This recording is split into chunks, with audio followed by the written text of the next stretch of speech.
Hello, and welcome back to the Calm and Connected podcast. I'm your host, Janine Halloran, and today we are talking about coping skills for adults, and we are focusing on the movement style. So in the last several solo episodes, I've been covering different coping skills for adults, going through the different coping styles that I use in my work when I talk about coping skills for kids.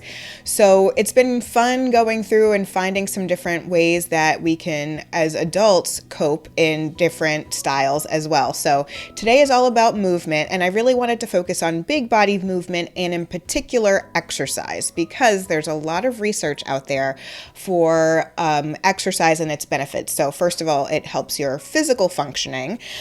Second, there's been studies that talk about how much it improves your cognitive function. But the study that I found the most interesting, especially for us who are talking about mental health, we're always kind of focusing on that on this podcast. There was a study that was done about the effects of your exercise on your mental health. So it was determined that people who exercised had fewer days of poor mental health than people who didn't exercise at all. And then you may be wondering, well, what kind of exercise did they do? Well, they found that it didn't matter what kind of exercise you did at all. It was all exercise types were associated with this fewer days of poor mental health, which I find interesting because, as I'm researching and looking at, what are the best ways of exercise, there's a New York Times article, I can link to it, talking about what are the best ways of exercise. Really what it comes down to is the best exercise is something that is sustainable for you, something that gives you joy, something that helps you de-stress, helps you relax, helps you chill out, whatever it is that you need to do, whatever feels good in your body in terms of, making sure that you are able to re-energize yourself. That's what is the best kind of movement for you. Whatever is something that you can actually do long term. What are you going to keep up? There's people who do a lot of intense exercising at the gym, but it's really hard to sustain that long term. So what is something that is sustainable for you for a long time so that you'll be more willing and more able to do those exercises? So you may or may not know, at the end of interview podcasts that I do with other people, I typically ask what are the ways that they cope, what are the ways that they de-stress or relax.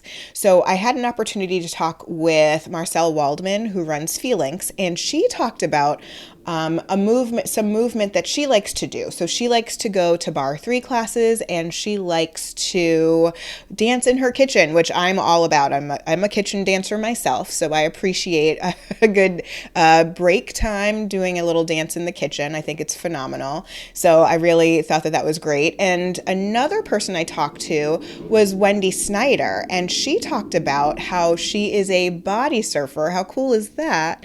And she also talked about going to get to kettlebell training classes. So I believe when I spoke with her, she really talked about the bonuses and benefits of having the camaraderie of people coming together and supporting each other. And there's something phenomenal about that. When you take group exercise classes, you do get that way that you can encourage each other, you can connect with other people, you have a shared experience. It can be really fun to take classes. But I want you to think about what are the things that you can do to move your body in a way that feels good for you. So, sometimes I get on Instagram and I have fallen down this rabbit hole of hula hooping and roller skating. I think that's just my zany sort of Instagram. It's fine. But I enjoy that because you see people having fun and having a good time, and also moving their body. I love to watch the people who are, learning how to roller skate, learning how to hula hoop as they get older, and trying different things and continuing to challenge themselves. I think that's really cool. I've also talked with some mom friends of mine who've talked about boxing. I remember one particular mom friend really, she's like, it feels so good. It feels wonderful. And it is I leave everything on the mat. I get it all out. I'll get all of my frustrations out. So I have to go to my boxing class every week. Some people really like swimming. Some people really enjoy golfing. Some people love tennis. I think it's whatever is is going to be a way that helps you continue to move your body and, again, be sustainable, that's what you should be looking at and trying to do to make sure that you are reaping the benefits of not only the physical bonuses, but also the cognitive bonuses and the mental health bonuses. So myself, I have always been a fan of Zumba since I first started it. I love to dance. I love to move my body in that way. So that always brings me joy in it. I do find it sustainable.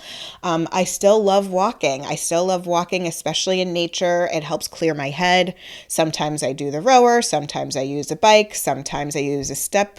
But, whatever way that I feel like moving that day is what I want to do. I just want to make sure I'm moving every day, at least a little bit. So I encourage you to do the same. I want you to find those ways that are going to be helpful to you, things that are going to be helpful to help you figure out what you need to do to move your body.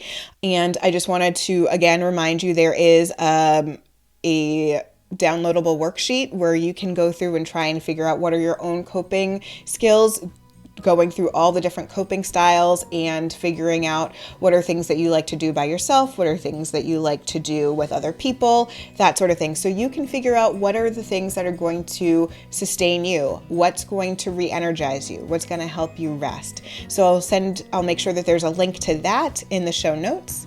If you like this podcast, please feel free to share it with your friends and colleagues. And as always, don't forget about yourself. Take a few minutes, have a little fun, and have an awesome day.